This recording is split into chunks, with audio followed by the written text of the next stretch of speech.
तो ईडी दफ्तर पहुंची हुई है ओएसडी संजीव लाल की पत्नी और दस्तावेज लेकर ईडी ऑफिस में इस वक्त ओएसडी संजीव लाल की पत्नी की मौजूदगी है। संजीव लाल की पत्नी इस वक्त ईडी दफ्तर में है और ईडी के रिमांड में इस वक्त ओएसडी संजीव लाल हैं। जहांगीर आलम, मंत्री आलमगीर आलम से भी पूछताछ जो है वो इस वक्त होती हुई ग्रामीण विकास विभाग में कमीशन के खेल को लेकर ईडी पूछताछ कर रही है। जांच बढ़ती हुई आगे और इस बीच जो जानकारी सामने आ रही है, ईडी के रिमांड में संजीव लाल और उनकी पत्नी जो है ईडी दफ्तर पहुंची हुई है कई दस्तावेजों को लेकर जो पूछताछ के क्रम में है।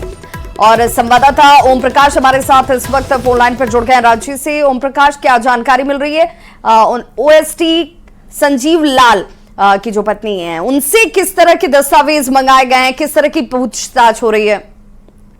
जी, बता दें कि संजीव लाल की पत्नी से पिछले दिनों ईडी ने समन कर उनसे पूछताछ की थी, जिसमें कि उनसे कई मामलों को लेकर पूछताछ किया गया था। जैसे ये पैसे का सोर्स क्या है, हालांकि इस बाबत उन्होंने कहा था उन्हें इस संबंध में कोई जानकारी नहीं है, जिसके बाद ईडी ने तमाम संपत्ति का ब्यौरा उन्हें देने को कहा था और वही शायद ब्यौरा जो है वो लेकर यहाँ पहुंची है। लेकिन अहम बात है कि जो उनकी टाइमिंग है वो आज है, आज जबकि आलमगीर आलम भी अंदर है, उसी दरमियान उनकी पत्नी भी यहाँ पर, जो संजीव लाल की पत्नी है वो भी यहाँ पर पहुंची है और उन दस्तावेजों को ईडी के अधिकारियों को सुपुर्द कर रही है।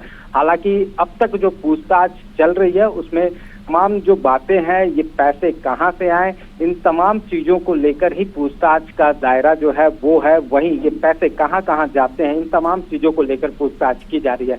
बता दें कि संजीव लाल और जो जहांगीर से पूछताछ हुई है उस पूछताछ के आधार पर ही जो सवाल हैं वो आलमगीर आलम से किए जा रहे हैं। वहीं उनकी जो संजीव लाल की पत्नी पहुंची है, अब उन दस्तावेजों को देखकर ईडी की जांच जो है वो किस ओर बढ़ती है ये देखना दिलचस्प होगा। हालांकि अब तक जो है तमाम लोग अंदर हैं, अब देखना होगा कि किस तरह से ये पूछताछ और कितनी लंबी चलती है।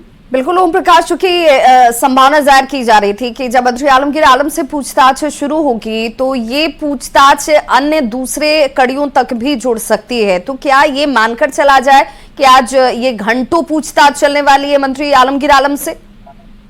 जी बिल्कुल, जो पूछताछ का सिलसिला है वो लंबा चलने की उम्मीद है और ये पूछताछ में कई बातें हैं जो कि संजीव लाल और जहांगीर की तरफ से जिस तरह से बातें सामने आई है, किस तरह से कमीशन का खेल वहां पर चल रहा था। ये 4 महीनों के पैसे की कमाई है जो कि पिछले दिनों जो जानकारी ईडी की तरफ से भी अगर कहा जाए तो ईडी को जिस तरह से जानकारी मिली और जिस तरह से ये पूरा जांच आगे बढ़ा तो उसमें ये बातें सामने आई कि 4 महीनों में जनवरी से लेकर अप्रैल तक में ये करीब 37 करोड़ की उगाही की गई थी कमीशन से।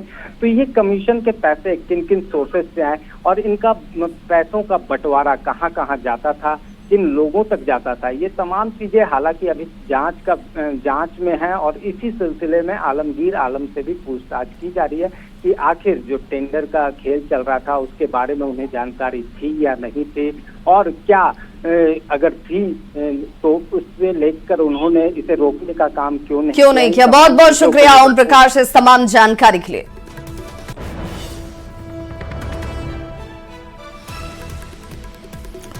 और मंत्री आलमगीर आलम से पूछताछ जारी है। कैश लोक मामले में ईडी पूछताछ कर रही है। वोट के शोर के बीच मिले नोटों के पहाड़ मामले में कांग्रेस नेता और झारखंड सरकार में नंबर 2 की हैसियत रखने वाले आलमगीर आलम की मुश्किलें अब बढ़ती जा रही हैं।